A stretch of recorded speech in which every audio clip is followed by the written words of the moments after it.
What's going on, guys? Welcome back to some more Twilight Cup testing. I'm just doing a bit of late minute prep here. I've got a tournament tomorrow, so I've just been doing a few battles of last minute checking on Pokemon that I want to see if I want in my team or not. So I hope you enjoy the video. Please leave a like and a comment and subscribe if you'd like to see some more. Alright, let's get into it. Cheers.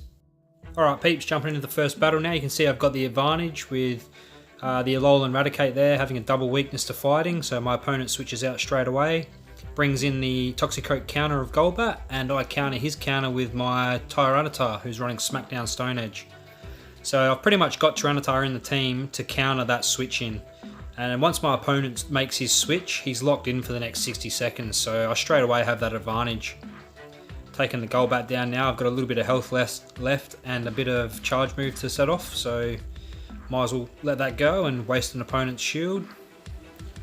Or he decides to take it. He potentially could have been taking it to see what the damage calculation was, but who knows. So we're both testing at this point. So in comes Raticate again.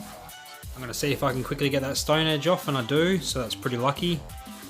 You can see here I've got the massive advantage now from that first switch in. And game over. Alright, jumping in the second battle now. My opponent chooses Quillfish and I again go with the Toxicroak. This is a bit of a sit and wait and see situation, so we'll just sort of kind of see how we go. You can see Counter's doing a little bit more damage than Water Gun. He gets that Aqua Tail off first, but one more hit and I've got my Mud Bomb. There it is, and this is super effective. Again, here my opponent takes it. He could have been damage calculating, I don't know, or maybe expecting a Dynamic Punch. So see what he brings in next. He brings in his Toxicroak counter of Golbat, so I get out of there, bring in my Golbat counter of Tyranitar. He sets off his charge move. I can pretty much take any move that he can put out, so I decide not to shield. And those Smackdowns put in some work, but he still has a switch up his sleeve. So now this is my opponent's opportunity to get back into the game.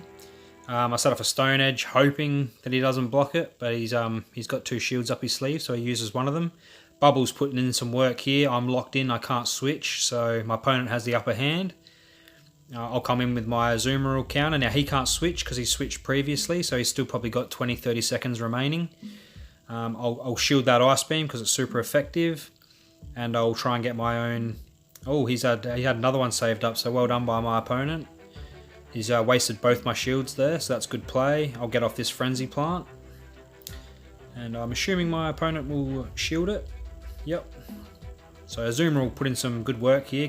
He got my opponent back into the battle, and I just get my Frenzy Plant off before his next Ice Beam. That would have been really close. So now we're down to 2-on-1. Golbat. So Golbat's even though his health's down compared to Venusaur's, he does have the type advantage with the flying. Poison does neutral damage, so that's pretty good. His wing attack's going to be chunking me pretty well. I choose Poison over Grass because Poison's resisted, but Grass is double resisted, so Poison's going to do that little bit extra. And you can see here my Toxicroak's got no health left, so and my opponent somehow comes back and wins that. That was a really good battle. Golbat put in some work and saved the day, so well done to my opponent. GG. So back out with the Toxicroak and Quillfish lead. Again, I know now that my counter is going to out damage the Water Gun, and I have the Mud Bomb up my sleeve to potentially waste shields or do a heap of damage. So my opponent uses a shield there. So over the testing I've been doing recently, I'm starting to realise that the switching of Pokemon is probably where a lot of battles are won and lost. If you can force your opponent to switch first and then counter their switch, knowing that they're going to be locked out for the next minute is a massive advantage to have. So yeah, and again, that kind of trickles down to your lead. Having a really good, strong lead Pokemon is going to be detrimental to winning the game. In a best of 3, that's where mind games come into it. So you'd want to set your team up into a situation where you can have multiple different leads. You don't want to be too predictable. If an opponent knows what you're going to lead, if you keep doing that same lead over and over again and they can expect it, that will give them the advantage straight from the start. And then apart from your lead, you also want to have something that kind of counters their counter. So for example, if you bring in a Toxicroak and they switch in their counter, you need to have that Pokemon in the back that can counter their counter. And it's very, very, very good tactic to have that counter set up. So once you're both switched, you know you're locked in for the next 60 seconds. So that's kind of the way I'm going to be playing my tournament tomorrow. I'm going to be looking for strong leads that are backed up by strong counters to counters. So we'll see how we go. And this can sometimes be identified in team preview. If I'm looking at my opponent's 6 Pokemon and he can't deal with one of my Pokemon, so he doesn't really have a counter to it, I know that Pokemon could be a really good lead, or even have him in the back to finish games off, knowing that he's not going to be able to resist anything, any of the hits that I do. And then, you know, end game, you tend to not have any shields left as well. So they're also things I'll be looking out for. Here I switched, on screen now, I switched in my Toxicroak to take out the Dark type, which was actually a mistake. I should have just stayed in with my Tentacruel, who was out damaging the Mightyena.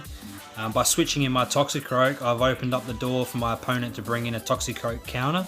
And then obviously again, like I've said plenty of times over this video, I'll then be locked in and giving my opponent the advantage. So to summarize that, you only really want to be switching in matches where you're taking bulk amount of damage from fast and charge attacks, just to try and gain that advantage back and hope that your opponent doesn't have something to counter it.